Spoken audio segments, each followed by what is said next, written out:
Hola. En este análisis vamos a meternos a fondo en un texto que explora la naturaleza de la mente humana y, sobre todo, su desorden interno. La idea principal es bastante radical. Propone que ese caos que sentimos no es para nada nuestro estado natural. Vamos a arrancar con esta pregunta, que es el centro de todo. Pensemos por un momento. ¿Y si todo ese ruido, esa conversación interminable en nuestra cabeza, no fuera un error del sistema, sino algo que un mecanismo muy específico está, pues fabricando a propósito? Y bueno, la fuente le da un nombre muy peculiar a este generador de desorden. Es una metáfora, claro, pero una muy poderosa. Lo llama el ventríloco, como si hubiera un operador oculto que nos hace pensar y sentir de cierta forma. Muy bien, pues entremos de lleno a esta primera parte para entender exactamente qué es este ventríloco y cómo es que funciona. A ver, la definición es clave. El ventríloco no es una parte de nosotros. No es como un lado oscuro. No. Es el proceso en sí mismo. Es el mecanismo que nos parte por dentro, que crea todos esos fragmentos que luego se pelean entre sí. ¿Y cómo se ve esto en el día a día? Pues fíjense, opera con cosas que conocemos muy bien. Esos deseos que se contradicen, como querer estar en forma pero también querer comer de todo. O esas conclusiones que damos por hechas pero que en realidad solo heredamos. Ni se diga de las heridas del pasado que reciclamos una y otra vez. Y mi favorito, esos miedos viejísimos que disfrazamos de ser prudente. Aquí el texto hace una aclaración que es importantísima. No se trata de que los seres humanos estemos mal hechos o rotos de fábrica, para nada. El que está defectuoso es este mecanismo, este software que dejamos que corra sin darnos cuenta. Ok, sigamos. Si el ventríloco es un mecanismo, debe tener sus propios trucos, ¿no? Vamos a ver cuáles son esas trampas que la mente se pone a sí misma para mantener el caos andando. Esta tabla es genial porque muestra el problema central. El análisis, o sea, la mente tratando de entenderse y arreglarse a sí misma, es la trampa perfecta. Es, como dice ahí, el miedo tratando de examinar al miedo. ¿El resultado? Pues más miedo, obviamente.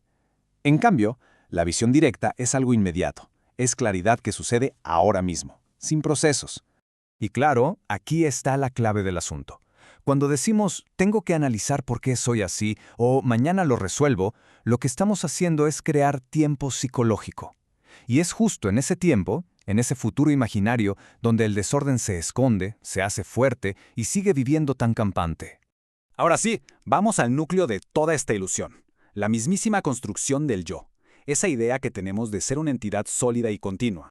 La fuente nos dice que el yo no es algo real, sino más bien como un collage. Es un ensamblaje de piezas. Agarramos un puñado de recuerdos y ¡listo! Lo llamamos identidad. Tomamos las heridas y las convertimos en nuestra historia. Juntamos los deseos y los llamamos propósito. Todo con un único fin, crear la sensación de que hay alguien ahí adentro. Esta frase es tremenda. Resalta lo inútil que es esperar que esta construcción, el yo, resuelva los problemas que él mismo genera. Es una contradicción total. El yo puede cambiar de look, ponerse nuevas máscaras, la del espiritual, la del exitoso, la del sufrido, pero en el fondo sigue siendo el mismo mecanismo de conflicto. Bueno, y si mirar hacia adentro a través del análisis es una trampa, entonces, ¿cómo se puede observar este mecanismo en acción?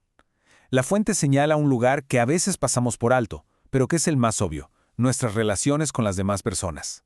Esto es directo al grano. Cada pelea, cada frustración, cada roce que tenemos con alguien más, no es más que una proyección del desorden que ya traemos dentro. La otra persona solo aprieta los botones que ya estaban instalados. Y pasa lo mismo con el apego. Cuando nos aferramos con uñas y dientes a una persona, a una creencia, lo que de verdad estamos mostrando es un miedo profundo.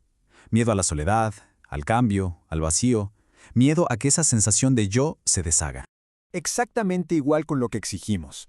Piensen en lo que le pedimos a los demás. Atención, reconocimiento, seguridad. Todo eso apunta directamente a lo que sentimos que nos faltan, a los huecos en nuestra propia estructura mecánica. Es buscar afuera lo que el yo no puede darse a sí mismo. Muy bien, llegamos al punto clave. Ya vimos el problema, el mecanismo, las trampas. ¿Y ahora qué? ¿Cuál es la verdadera solución que se plantea aquí?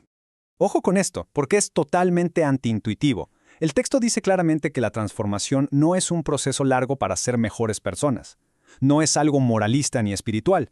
Es algo mucho más simple y a la vez más profundo. Es la caída del mecanismo en el instante en que es comprendido totalmente. El cambio real, entonces, no viene de esforzarse. Viene de una comprensión tan pero tan clara que el mecanismo del ventríloco simplemente se apaga, se colapsa. No es una remodelación de la casa, es ver que la casa nunca fue real. Es, como dice la cita, un corte limpio. Entonces, ¿qué es lo que queda cuando el ventríloco por fin se calla? ¿Hay un vacío que llenar? ¿Algo nuevo que construir? La propuesta es que el silencio no es una meta, no es algo que se logra con técnicas de meditación o con esfuerzo. El silencio es nuestro estado natural. Ya está ahí, siempre ha estado ahí, debajo de todo el ruido. La tarea no es crearlo, sino simplemente dejar de interferir. Y cuando ese ruido cesa, la vida se experimenta de una forma totalmente distinta. Se percibe directamente sin el filtro constante del yo, sin el intérprete que traduce todo en términos de pasado, de miedo o de deseo. Es ver las cosas como son, quizá por primera vez. Y con esto cerramos. La idea final es la más profunda de todas.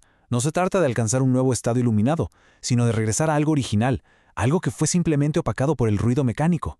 Y la pregunta que queda flotando ¿es posible ver a este ventríloco en acción, pero de verdad?